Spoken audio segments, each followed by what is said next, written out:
So hey guys welcome in this video. So आजको भिडियोमा चाहिँ म के भन्न चाहन्छु भने हैन how to get a perfect height क्या। पहिला मेरो हाइट हेर हैन त्यस्तो त हैन सो बेसिकली हैन मेरो हाइट चाहिँ कति हो भनेर म भिडियोको लास्टमा भन्छु हैन। तर मेरो हाइट चाहिँ हैन डिसेन्ट छ क्या। मतलब मेरो हाइट पहिला हैन कतिमा हुँदाखेरि 10 मा हुँदाखेरि मेरो हाइट 5'6" थियो हैन। अहिले 3-4 इन्च अघि छ क्या। मतलब मेरो हाइट म भनिदिन्छु मेरो हाइट 5'10" हो अहिले हैन। 5'10.5 मतलब 5'11" भन्दा नि हुन्छ हैन। सुज लाग्दाखेरि 6 फिट जतिकै टल देखिन्छ। मतलब मेरो फ्रेम चाहिँ टल छ हैन, त्यही भएर म 6 फिट भन्दा पनि त्यति फरक नपर्ला, किनभने फ्रेमले गर्दाखेरि त्यस्तो इल्युजन दिन्छ क्या मेरो। सो अब कुरा गरौँ हाइट कसरी बढाउने। सो हाइट बढाउनको लागि बेसिकली फर्स्ट कुरा हो डाइट। सो डाइट भन्दाखेरि नि फर्स्ट कुरा चाहिँ जेनेटिक्स हो हैन। तर बढाउनको लागि चाहिँ अब तिम्रो त हाइट कम भइसक्यो नि त, तिम्रो जेनेटिक्स त्यति हाइटको त छैन, तिमी 6 फिटको त हैन अहिले। सो अब तिमी 5'6" को हो भने तिमी 5'7" कसरी बनाउने त, त्यसको नम्बर 1 टिप्स हो चाहिँ डाइट हो क्या। म हैन 10 क्लाससम्म हुँदाखेरि हैन त्यो हाम्रो होस्टेलहरू हुन्थ्यो, अनि त्यो बेलामा चाहिँ म के गर्थेँ थाहा छ, म त्यो बेलामा मतलब दिल्लीको हैन जङ्क फुड मतलब चाउचाउ हैन, वाइ चाउचाउ अनि बिस्कुट हैन अनि चक्लेट हैन यस्तो कुराहरू खान्थेँ हैन। अनि त्यही भएर मेरो हाइट 5'6" मै अड्को क्या। मेरो बाबाको हाइट चाहिँ 6 हो क्या, ठ्याक्कै 6 फिट छ क्या मेरो बाबाको हाइट। म मतलब यसो हेर्नु भने म 6'1" त मेरो पोटेन्सियल छ क्या। 6'1", 6'2" त मेरो पोटेन्सियल हो क्या। अहिले म 5'10", 5'11" भएको कारण त्यो हैन। अनि त्यसपछि मैले त्यो अड्केको हाइटलाई हैन मैले कसरी चाहिँ पुस गरेँ क्या। 11, 12 अहिले ब्याचलरसम्म आउँदाखेरि मेरो हाइट लगभग 5'11" छ क्या। मैले कसरी पुस गरेँ म त्यो भन्छु हैन। मैले त्यो बेलामा हैन सेल्फ इम्प्रुभमेन्टको भिडियोहरू हेर्थेँ, अनि हाइटको बारेमा नि हेर्थेँ क्या। हाइटको भिडियो भनेर हमजाको भिडियो, अनि हमजाको अनि यो इन्डियन युट्युबरहरू त्यो जस्ट लाइक के भन्छ निलेश हैन यिनीहरूको भिडियोहरू हेर्थेँ। अनि त्यसपछि मैले के गरेँ भन्दाखेरि फर्स्ट चाहिँ हैन मैले स्प्रिन्टिङ गरेँ क्या। स्प्रिन्टिङ मतलब कसरी गरेँ भने 3 दिनमा हैन, अब आज आइतबार सोमबार हैन मङ्गलबार गर्थेँ क्या। म जहिले मङ्गलबार चाहिँ म कुद्थेँ क्या 4 राउन्ड हैन, एकदम स्पिडले कुद्ने हैन अनि बस्ने क्या। स्पिडले कुद्ने बस्ने, स्पिडले कुद्ने बस्ने, स्पिडले कुद्ने बस्ने 4 राउन्ड गर्थेँ हैन। मङ्गलबार 3 सेट हुन्थ्यो हैन, अनि शनिबार कहिलेकाहीँ 1-2 सेट गर्थेँ हैन। सो त्यही हो हैन। त्यसपछि म वाक गर्थेँ क्या। वाकले के भयो भन्दाखेरि म स्ट्रेट गरेर वाक हिँड्थेँ क्या। यस्तो गरेर वाक हिँड्थेँ, मेरो पोस्चर अहिले यस्तो भएको थियो। यस्तो गरेर वाक हिँड्दा मेरो पोस्चर सिधा हुँदै गयो क्या।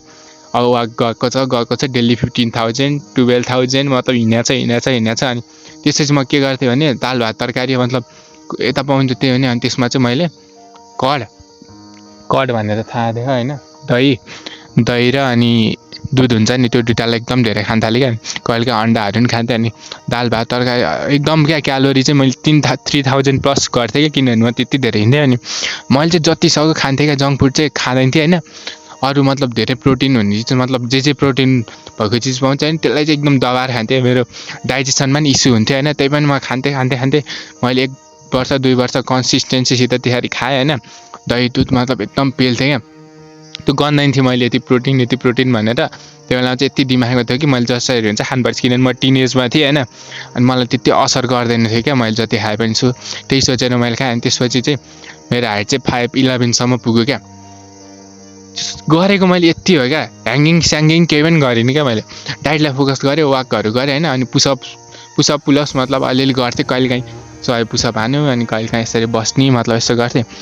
हाइटको लागि चाहिँ मैले स्पेसिफिक भनेको डाइट हो क्या। तिम्रो जेनेटिक्स हैन, तिम्रो एउटा म्याप भयो मानौँ, एउटा बुर्ज खलिफा भयो हैन। बुर्ज खलिफाको एउटा बन्नुभन्दा अगाडि म्याप बनाउँछ नि, अनि म्याप कति छ अनि त्यही अनुसारको गिटी बालुवा सामानहरू झार्ने त होइन हैन। अब मानौँ गिटी बालुवा सामान चाहिँ अलिक कम झार्यो अरे, अब म्याप जत्रो भए पनि ऊ त सानो बन्यो नि त। बुर्ज खलिफा त हो कि नै, अलि थोरै झारेपछि सामान थोरै झारेपछि। सो त्यो सामान चाहिँ के हो भन्दाखेरि डाइट हो क्या। अब मेरो म्यापमा चाहिँ हैन 6 फिटको थियो हैन। अनि मैले चाहिँ जम्मा 5-6 बराबरको सामान मात्र मैले हालिरहेको थिएँ क्या, त्यहाँ युज गरिरहेको थिएँ क्या। अब मैले त्यसपछि 5-10 बराबरको सामान मतलब धेरै खाना खाएपछि त मतलब धेरै प्रोटिन भएको खाने कुराहरू खाएपछि त सो मेरो हाइट अभियसली बढ्यो। सो एउटा लजिक लगाउँ न। सो द्याट्स द लजिक हैन। अनि त्यसपछि अर्को कुरा के गर्थेँ भने म बिहान जहिले यसै गरी सनलाइटहरू लिन्थेँ हैन। बेलुकाको नि अहिले नि सनलाइटै लिइरहेको छु। अनि त्यो सनलाइट लिन आउँदाखेरि वाक गर्न आउँदाखेरि यो भिडियो बनाएको हैन। सो हाइट चाहिँ मतलब स्पेसिफिक होइन जेनेटिक्समै हुन्छ, मतलब 70 to 80%। यो चाहिँ मान्नै पर्छ हामीले होइन। तर त्योभन्दा बढी बढाउनको लागि चाहिँ मतलब त्योभन्दा धेरैको बढ्दैन, मतलब 70%लाई चाहिँ अहिले मैले भनेको होइन कुरा चाहिँ लागु हुन्छ क्या नेपालमा, किनभने नेपालमा डाइट त त्यही हो होइन, एउटा एक थरी तरकारी एक थरी भात हुने हो होइन, धेरै जसोको हुने त्यही त हो नि, दाल मतलब यस्तै हुने हो होइन, मतलब रुरल भिलेजहरूमा। तिमीहरूले चाहिँ जति सक्यो होइन प्रोटिन भएको कुरा पहिला फाइन्ड आउट गर होइन, त्यसपछि त्यो प्रोटिन भएको कुरा जति सक्यो पेला क्या, तिमीलाई अहिले केही हुँदैन क्या, टेन्सन नगर। तिमी 21, 22, 23, 24, 25 वर्षसम्म तिमीलाई केही हुँदैन क्या, त्यस्तो धेरै रोग लाग्ने चान्स हुँदैन क्या। तिमी जति पनि पचाउन सक्छौ क्या, एकदम त्यो नमानिकन खाऊ क्या, त्यही हो मेन कुरा होइन।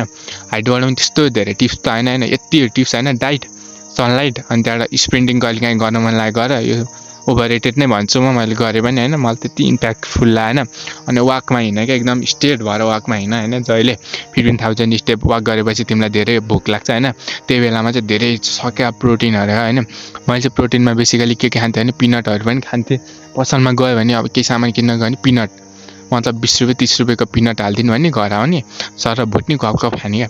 त्यसपछि दाल भात तरकारी होइन, यिनीहरूलाई एकदम मिलाएर खाने होइन, एकदम धेरै खाने। सो द्याट्स द पोइन्ट होइन। अब नि हाइटको बारेमा मतलब हाइट भन्दै त्यो अरूको युट्युबरहरूको उमा गएर भन्न पर्दैन क्या। तिमीले यति काम गर होइन, तिमीले जति भन्नु छ त्यो बढ्छ क्या, ढुक्क भएर बढ्छ, टेन्सन नगर। सो द्याट्स इट होइन, अर्को भिडियोमा मिलौँला। तबसम्मलाई बाई बाई। मेरो मनी कन्भर्सेसन स्किल मिलाउँदैछु होइन, बढाउँदैछु। सो मेरो बोली कति इफेक्टिभ लागेन होला तिमीलाई। सो द्याट्स इट होइन, हाइटको बारेमा अब अरू कुनै भिडियो नहेर होइन। So that's it, always be a best होइन, try to be best. That's it, okay by.